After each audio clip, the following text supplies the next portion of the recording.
चाहिए சரக்கு சரக்கு அடிக்க போறோம். சரக்கு சரக்கு சரக்கு சரக்கு சரக்கு அடிக்க போறோம். நாங்க சரக்கு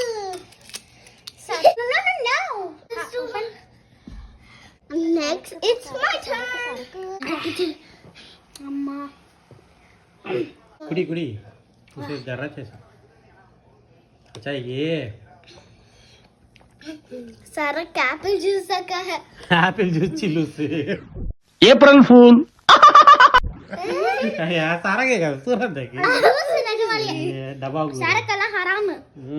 நல்ல ஜூஸ் அது சும்மா சரக்குன்னு சொல்றோம். உன்னை பிராங்க் பண்ணோம். 100% juice from US grown fresh apples. அப்பா तुम्हें नहीं सबा Frankie रंग के कपट कटी लांग